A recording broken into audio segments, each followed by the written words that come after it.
Parliamo di questa iniziativa Sport City Day che si è svolta qui presso il centro sportivo Il Villaggio Peruzzo, che ha visto coinvolte tante associazioni ma anche tanti ragazzini dediti proprio all'attività. Sì, oggi è una gran bella giornata di sport, si celebra lo Sport City Day 2024 in tutte le città, in tutti i comuni italiani che hanno aderito all'iniziativa. Quest'anno sono ben 162 comuni che hanno aderito.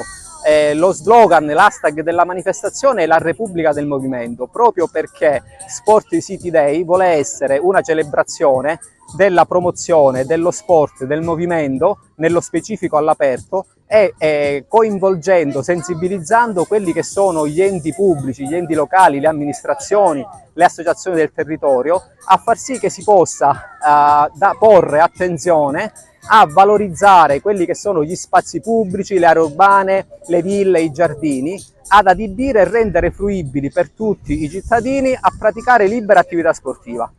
Questa iniziativa, questa idea di Sport City, che è una fondazione a livello nazionale, è stata ideata e voluta fortemente, pensata nel periodo del Covid, quando ci siamo trovati a vivere una situazione un po' particolare. E appunto lo spirito, l'attenzione, la nostra voce degli sportivi di Chiama a fare sport vuole essere proprio quella di porre l'attenzione alla pratica sportiva all'aperto, sport che sappiamo benissimo che è prevalentemente salute, benessere fisico e anche prevenzione, ed è anche uno stile di vita. Oggi è una gran bella giornata, sono felice che sono state presenti tantissime associazioni.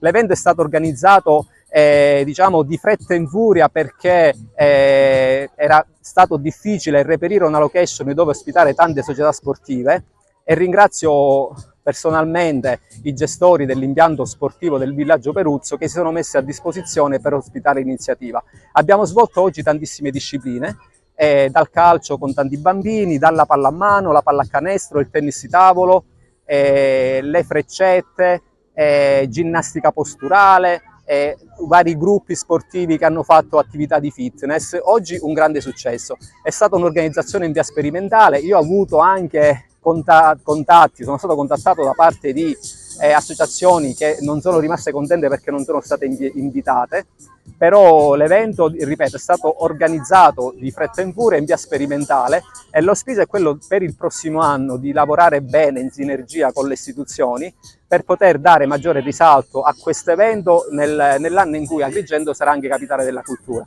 e quindi avere maggiore visibilità e possibilmente ospitare anche un convegno per la regione Sicilia inerente proprio allo Sport City Day. Oggi questo centro sportivo è stato testimone di questa bella manifestazione sportiva, avete messo a disposizione la vostra struttura?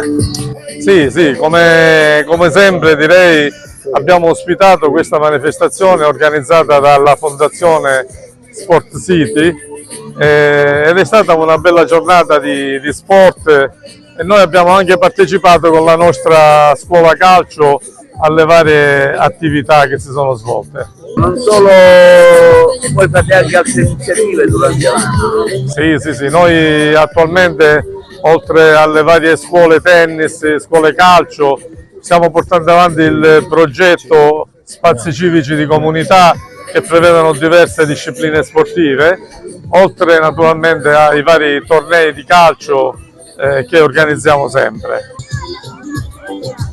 Anche voi avete ritenuto di partecipare a questa bella manifestazione sportiva con la vostra squadra? Siamo stati invitati a questa manifestazione, siamo contenti che ci hanno invitato a una bella manifestazione, i bambini si sono divertiti, condivisione, sport, diciamo che è stato un bel pomeriggio di sport, ecco, siamo fieri di aver partecipato con la nostra scuola calcio.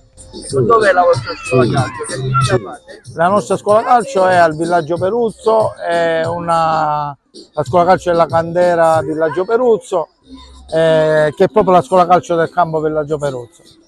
Attività di inclusione, attività di divertimento, attività di sport, di futsal, di calcio a 11. Diamo modo ai bambini intanto di aggregarsi, quindi aggregazione, condivisione e inclusione. Queste sono le tre cose più importanti. E poi tecnica e qualità, dove abbiamo tecnici qualificati. Anche voi come Panathlon siete coinvolti in questa interessante iniziativa qui al Villaggio Peruccio che vede coinvolti tanti giovani nello sport? Ma sì, il Panathlon, come sappiamo, è un club service che si occupa del mondo dello sport, del fair play. Condanniamo qualunque forma di violenza in tutte le sue forme nel mondo dello sport. Oggi siamo qui perché abbiamo patrocinato questo importante evento sportivo tra i giovani, perché anche qui vogliamo lanciare un segnale preciso ai giovani di fare sport, perché fare sport fa bene e serve anche come momento di aggregazione nel mondo sociale, soprattutto per conoscere meglio quelle che sono le regole e i principi dello sport. Parliamo di questa manifestazione che si è svolta qui al Villaggio Peruccio, che vede coinvolti i giovani nell'attività sportiva. Sì, esatto, questa è una manifestazione che è stata indetta dalla Fondazione Sport City e si sta facendo in tutto il territorio nazionale. Come manifestazione nazionale naturalmente ha avuto anche il patrocinio del CONI nazionale, quindi di rimando anche, diciamo, le delegazioni provinciali collaborano con l'organizzazione della manifestazione, soprattutto perché anche il CONI condivide le finalità di questa manifestazione, quindi la promozione di uno sport dal punto di vista salutare, di uno sport fatto all'aria aperta, che quindi migliora lo stato di salute di tutti i cittadini. Dico, anche se voglio dire, ancora forse questa cultura della manifestazione di massa dove si viene, ecco, per provare le discipline sportive, magari ad Agrigento non è tanto sviluppata, perché forse non si capisce l'importanza di questi che sono i raduni delle persone, di grandi masse di persone che si vengono a cimentare per provare discipline sportive che normalmente non si possono praticare.